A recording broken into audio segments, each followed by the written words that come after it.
இந்த ஒரு விஷயத்துல தான் உங்கள விட முன்னேறி இருந்தோம். கடைசில இதுலயே எங்கள பின்னுக்கு தள்ளி, நீங்க முன்னாடி வந்துட்டீங்களேப்பா! இதெல்லாம் நியாயமா? இப்படி வந்து பாகிஸ்தான் இந்தியாவ பார்த்து புலம்புற மாரி தான், இப்போ ஒரு விஷயம் வந்து நடந்திருக்குங்க. இன்னைக்கு நம்ம வீடியோல இத பத்தி தான் வந்து பார்க்க போறோம். நம்ம எல்லாத்துக்குமே வந்து தெரியும். பாகிஸ்தான் ஆனா ஊனா இந்தியாவ எப்படி மிரட்டுவாங்கன்னு பார்த்தீங்கன்னா, "ஏய் எங்ககிட்ட வாலாட்டுனீங்க, நாங்க வந்து அணு ஆயுதத்த வந்து பயன்படுத்திருவோம். எங்ககிட்ட அணு ஆயுதம் இருக்கு தெரியும்ல?" அப்படின்னு சொல்லி, இது மாரி தான் இந்தியாவ போட்டு மிரட்டிட்டு இருப்பாங்க. இதுக்கான காரணம் என்னன்னா, நம்ம இந்தியா கிட்ட இருக்கிற நியூக்ளியர் வெப்பன்ஸ விட, அவங்க கிட்ட கொஞ்சம் அதிகமாவே இருக்குங்க.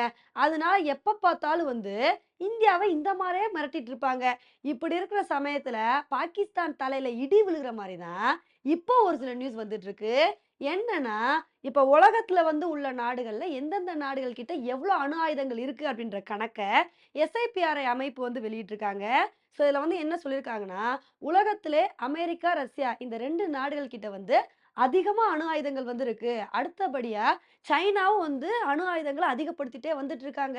இப்படி இருக்கிற சமயத்துல தான், இந்தியா வந்து கடந்த 25 வருஷத்துல பாகிஸ்தானோட அணு ஆயுதங்கள விட அதிகமா இப்ப வந்து வச்சிருக்காங்க. பாகிஸ்தான் கிட்ட வந்து இப்ப அணு ஆயுதங்கள் 170 தான் வந்திருக்கு. ஆனா இந்தியா கிட்ட வந்து இப்ப 172 வந்து இருக்கு. 2 அணு ஆயுதம் வந்து பாகிஸ்தான விட எக்ஸ்ட்ரா வந்து வச்சிருக்காங்க. 25 வருஷத்துல இப்ப தான் இந்தியா வந்து பாகிஸ்தான முந்திருக்காங்க அப்டின்னு சொல்லி, இந்த மாரி ஒரு ரிப்போர்ட்ல வந்து சொல்லியிருக்காங்கங்க. இத வந்து கேட்டவுனே பாகிஸ்தான் மிகப்பெரிய சோகத்திலே வந்து மூழ்கிருவாங்க. ஏன்னா இந்தியாவ விட பாகிஸ்தான் ஒரு படி முன்னேறி இருக்காங்க அப்டின்னா, அது இந்த நியூக்ளியர் வெப்பன்ல தான். அப்பேற்பட்ட நியூக்ளியர் வெப்பன்ஸை இந்தியா வந்து அதிகப்படுத்தாங்கன்னு சொல்லி, பாகிஸ்தான் மிகப்பெரிய சோகத்துல வந்து மூழ்கிருவாங்க. இத வந்து சொல்லும்போது ஒரு சில பேர் நினைக்கலாம், "என்னப்பா 2டே 2 நியூக்ளியர் வெப்பன் தானே. 2 நம்ம பாகிஸ்தான விட இந்தியா அதிகமா வச்சிருந்தா பெரிய விஷயமா?" அப்படின்னு வந்து கேட்கலாம். உண்மையிலே இது பெரிய விஷயம் தாங்க. ஏன்னா பாகிஸ்தான் இப்போ உள்ள நிலைமைக்கு அவங்க கிட்ட இருக்க இந்த 170 நியூக்ளியர் வெப்பன்ஸ மெயின்டெயின் பண்றதே ரொம்ப கஷ்டம். ஏன்னா நம்ம புதுசா வாங்குற அணு ஆயுதங்கள் மட்டும் இல்லாம, ஆல்ரெடி வச்சிருக்க நியூக்ளியர் வெப்பன்ஸ வந்து மெயின்டெயின் பண்றதுக்கே நம்ம நெறைய செலவுகள் பண்ண வேண்டியது வந்து இருக்கும். பாகிஸ்தான் இப்ப எந்த மாரி ஒரு ஃபினான்சியல் பொசிஷன்ல இருக்காங்கன்னு சொல்லிட்டு நமக்கே வந்து தெரியும். இப்படி இருக்கிற சமயத்துல அவங்க ஆல்ரெடி வச்சிருக்க இந்த 170 நியூக்ளியர் வெப்பன்ஸ வந்து மெயின்டெயின் பண்ணுவாங்க அப்படின்னு வந்து சொல்லவே முடியாது. இப்ப இந்த சமயத்துல அவங்களோட நட்பு நாடான சீனா வந்து ஹெல்ப் பண்ணா பரவால்ல. அவங்களும் எந்த விதமான ஹெல்ப்பும் வந்து பண்ண மாட்டாங்க. அதனால பாகிஸ்தானோட நிலைமை ரொம்ப மோசமா வந்திருக்குங்க. ஆனா நம்ம இப்ப இந்தியாவ பொறுத்தவரைக்கும், நம்ம பாகிஸ்தான கான்சன்ட்ரேட் பண்றது மட்டும் இல்லாம, சைனாவையும் மனசுல வச்சு நம்ம நியூக்ளியர் வெப்பன்ஸ் எல்லாத்தையுமே அதிகப்படுத்த வந்து ஆரம்பிச்சுட்டோம். ஏன்னா 2023க்கு முன்னாடி வரைக்கும் நம்ம இந்தியா கிட்ட 164 வெப்பன்ஸ் மட்டும் தான் வந்து இருந்துச்சு.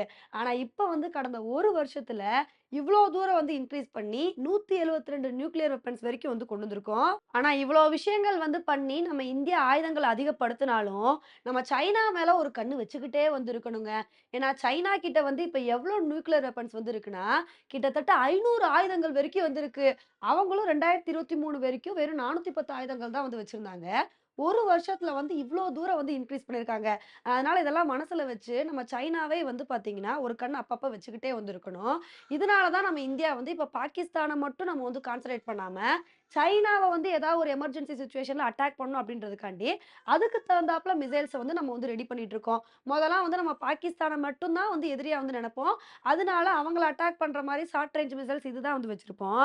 ஆனா இப்ப சைனா வந்து எப்ப வேணா நமக்கு கொடைச்சல் குடுக்கலாம் அப்படின்ற ஒரு காரணத்துக்காண்டி, நம்ம வந்து லாங் ரேஞ்ச் மிசைல்ஸ் இதெல்லாமே வந்து பார்த்தீங்கன்னா, புதுசு புதுசா நம்ம வந்து உருவாக்கிக்கிட்டு இருக்கோம்.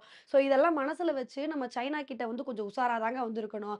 ஏன்னா கொரோனா சமயத்துல வந்து என்ன ஆச்சு அப்படின்னு சொல்லிட்டு நமக்கே வந்து தெரியும்.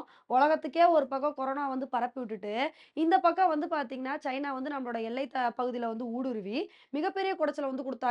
நமக்கு மட்டும் இல்லாம உலக நாடுகளுக்கே மிகப்பெரிய அச்சுறுத்தலா வந்திருந்தாங்க. அதனால இதெல்லாம் மனசுல வச்சு, நம்மளோட டிஃபென்ஸ் எக்யூப்மெண்ட்ஸ வந்து அதுக்கு தகுந்தாப்புல அப்டேட் பண்ணிக்கிட்டே இருக்கணுங்க. அப்படி இருந்தா தான் நம்ம வந்து சைனாவ வந்து சமாளிக்க முடியும். இல்லைன்னா ரொம்ப கஷ்டமா வந்து போயிரும். ஓகே ஃப்ரெண்ட்ஸ், இந்த ஒரு விஷயத்த பத்தி நீங்க என்ன நினைக்கிறீங்க அப்படின்றத என்னோட கமெண்ட் செக்ஷன்ல வந்து போடுங்க. இதே மாரி இன்னொடையில உங்கள வந்து மீட் பண்றேன். Bye friends.